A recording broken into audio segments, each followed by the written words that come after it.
Good morning uncle. Good morning. എവിടെ രാജലക്ഷ്മി? വാ. Good morning sir. Very good morning. Here is A good news and surprise for you.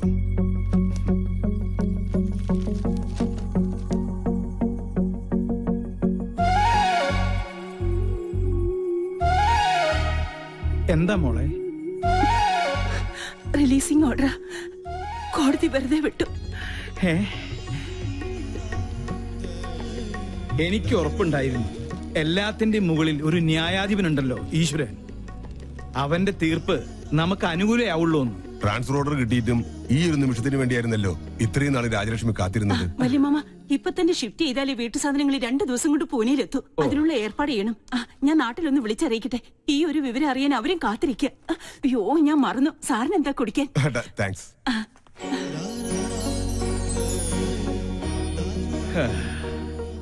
ഇത്രയും നാൾ കാർമേഘം മൂടിയ മനസ്സായിരുന്നു അതിൻ്റെത്.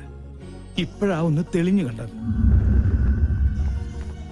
എന്തായാലും ഇവിടെ വെച്ച് സംഭവിച്ചതെല്ലാം എന്നും നല്ലൊരു ഓർമ്മയായി മനസ്സിലിരിക്കട്ടെ. ഒന്നും അങ്ങോട്ട് പെട്ടെന്ന് മറക്കാൻ പറ്റില്ലല്ലോ. Anyway, all the best. Okay, കേറ്.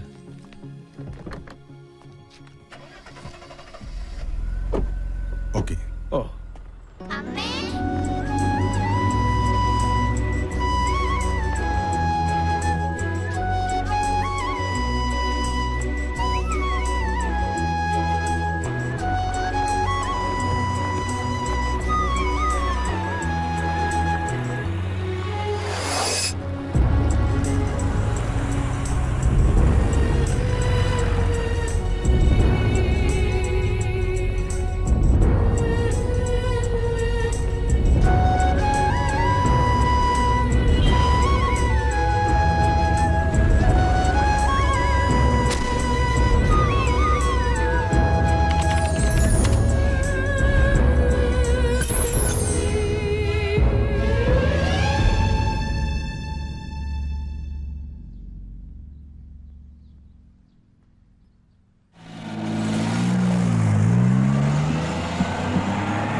Good morning. Morning. Good morning. Good morning madam. Morning.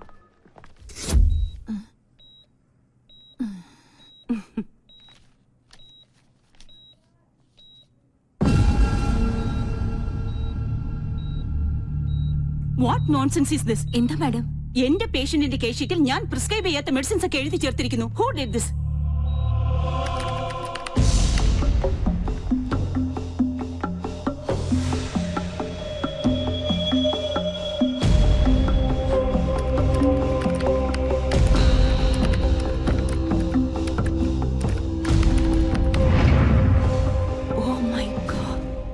ഒരു മാസത്തിലേറെയായി ഈ ചീറ്റിംഗ് തുടങ്ങിയിട്ട്.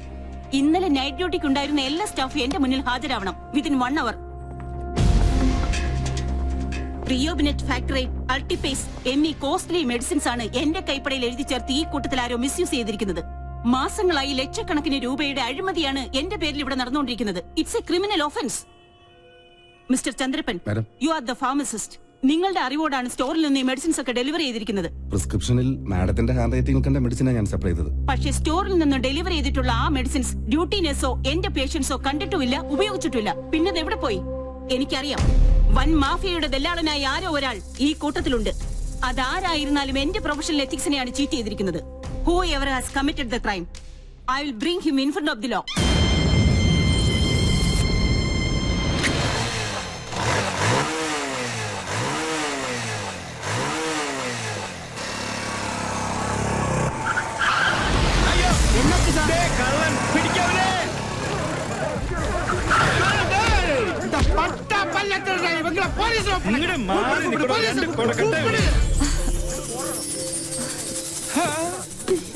അയ്യോ ഒന്നും ചെയ്യല്ലേ, ഇതെന്റെ കൊച്ചുമോളാ. കൊച്ചുമോൾ എന്നോട് പേത്തി പിങ്കി പേത്തിയായിരുന്നു ഇന്ന് മാതിരി ചെയ്യലാമാ.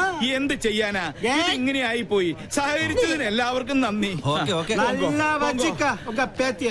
Thank you, thank you, thank you. എന്നാ ഉലക കടവുളേ. എന്റെ ഈശ്വര, ഇങ്ങനെ ഒരു സന്തതി.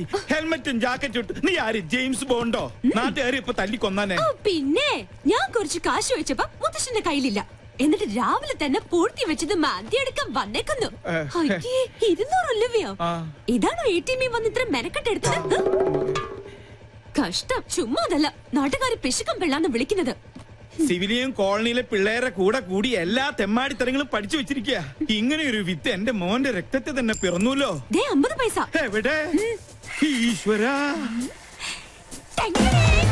അയ്യോ എന്റെ മാല.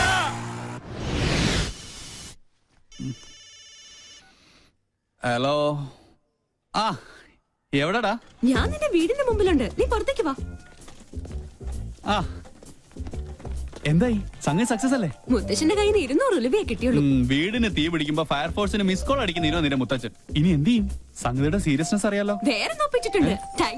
ആഹാ, എന്തായാലും ഫാൻസി ഡ്രസ് പാടായില്ല. ചുമ്മാ അല്ല നിന്നെല്ലാവരും പങ്കെന്ന് വിളിക്കുന്നത്. പോടാ ഡാഷേ, ഇനി വീട്ടിൽ ചെന്ന പണ്ടത്തിന് പകരം മുത്തശ്ശൻ എന്റെ കുടൽപ്പണ്ട് എടുക്കും. അതുറപ്പല്ലേ? പോടാ പോടാ. എന്നാ പിടിച്ചേ, അപ്പൊ നമുക്ക് സ്പോട്ടിൽ വെച്ച് കാണാം. ഓക്കേ ഓക്കെ, ഇതിൽ ഒതുങ്ങൂ.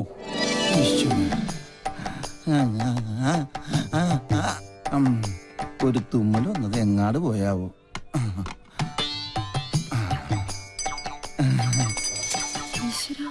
അക്കരെ ഇക്കരെ നിന്നാൽ എങ്ങനെ ആശ തീരും, സ്വഹ ആശ തീരും.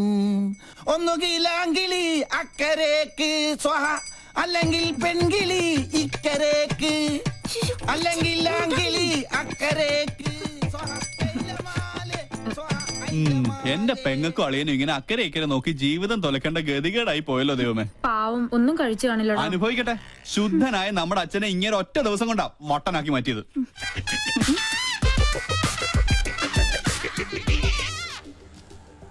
ഒബാമ ഇപ്പൊ ഇങ്ങെത്തും ബാൻഡ് ബുക്ക് ചെയ്യാനായിട്ട്. അമേരിക്കൻ പ്രസിഡന്റ് ഓട്ടോയുടെ ശബ്ദം കേട്ടില്ലേ?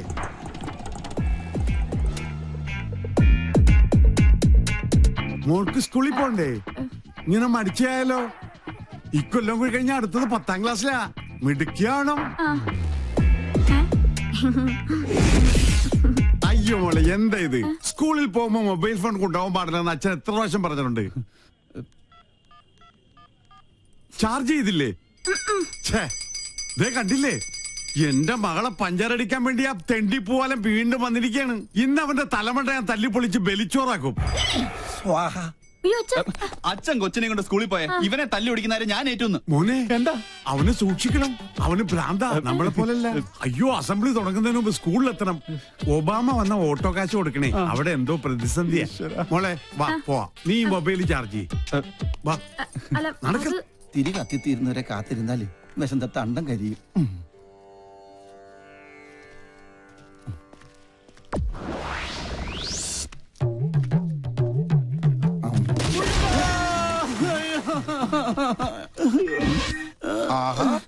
അയ്യോ, എന്തിനാ റോട്ടിൽ കിടക്കണത്? വീട്ടിൽ പോയി കിടന്നൂടെ?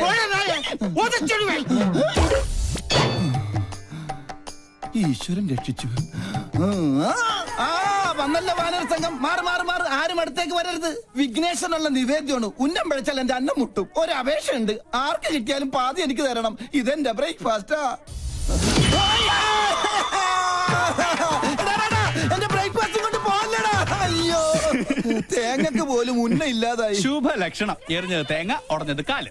ഉന്നം പിഴച്ചതാ. ദൈവത്തിന് പോലും മതിയായല്ലോ.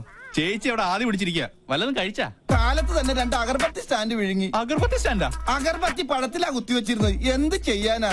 സ്വന്തമായിട്ടൊരു വൈഫ് ഹൗസ് ഉണ്ട്, ഹൗസ് വൈഫും ഉണ്ട്. പക്ഷെ ആ വാടക വീട്ടിൽ താമസിക്കാൻ എന്റെ യോഗം. സ്വയം വരുത്തി വെച്ചല്ലേ? ഞാനാ. ഇവിടെ ഇങ്ങനെ ഒരു പ്രേമകുടീരം കെട്ടി താമസിക്കാതെ അളിയന് ചേച്ചിയും കൊണ്ട് എങ്ങോട്ടെങ്കിലും ഒളിച്ചോടിക്കൂടെ? 13 തവണ ശ്രമിച്ചല്ലേ? അപ്പോഴൊക്കെ ആ വട്ടന്റെ അല്ല ആ വട്ടച്ചന്റെ കയ്യിൽ നിന്ന് തലക്കെട്ട് കിട്ടി. നല്ല ISI മാർക്കുള്ള മുദ്ര ഇപ്പോഴും എന്റെ മൂർധാവി കിടപ്പുണ്ട്. ശ്രീലങ്കട ഭൂപടം പോലെ. ചിരിക്കണ മധുര 16കാരിയെ സ്വന്തം ചിറകിനുള്ളിൽ ഒളിപ്പിച്ച് വെച്ചിരിക്കല്ലേ? ആ വട്ടൊന്ന് മാറിക്കിട്ടാൽ എനിക്കൊരു ദാമ്പത്യമുള്ളൂ. അളിയനിപ്പോ കണ്ടകശനിയാ, അത് കൊണ്ടേ പോവും. എന്നെ വിളിച്ചോ? എത്ര കറക്റ്റാ. സോറി. കണ്ടകശനി കണ്ടത്തിലാ കൊണ്ടത്. சார் அந்த டாக்டர் எம்எல் ஆக்ஷன் எடுக்கிறது சான்சஸ் இருக்கு. நான் பார்த்து கவனமா தான் டீல் பண்ணேன். தெரியும். Okay sir. സാറ് നല്ല ചൂടിലാണെന്ന് തോന്നുന്നു. അവരുടെ ഡിപ്പാർട്ട്മെന്റിൽ പരാതിപ്പെട്ട സംഗതി കുഴയും. സ്റ്റീഫൻ இந்த வேலை ஆரம்பிச்சு ரொம்ப நாளாச்சு. ഒരു പെടക്കോലി വന്ന് കൂയതെന്നും ഞെട്ടില്ല. ആളത്ര നിസ്സാരക്കാരിയല്ല. സർവീസ് ചെയ്ത സ്ഥലങ്ങളിലൊക്കെ ഭയങ്കര സ്ട്രിക്റ്റ് ആണെന്നാ കേൾവി. ഇതോട് പെരിയ താപ്പാണങ്ങളോട് കൊമ്പ് കോർത്തവനായി സ്റ്റീഫൻ. പിന്നല്ലേ ഈ പീര പിടിയാണ്. കൊമ്പ് കോർക്കുകയല്ല, പ്രശ്നം ഒതുക്കി തീർക്കാൻ ഇനി നോക്കേണ്ടത്. കാര്യത്തിന്റെ ഗൗരവം സ്റ്റീഫൻജിക്ക് അറിയാലോ. ഇതിന്റെ പേരിൽ നിയമ നടപടി ഉണ്ടായാൽ തൂങ്ങുന്നത് സ്റ്റീഫൻജി മാത്രമായിരിക്കും. ഇപ്പൊ ഈ ഫോണിൽ വിളിച്ച സാബു പോലും ഉണ്ടാവില്ല. ആ ഡോക്ടർ ലീഗലായി മൂവ് ചെയ്യുന്നതിന് മുമ്പ് എങ്ങനെയെങ്കിലും അവരെ ഒന്ന് സ്വാധീനിക്കാൻ നോക്ക്.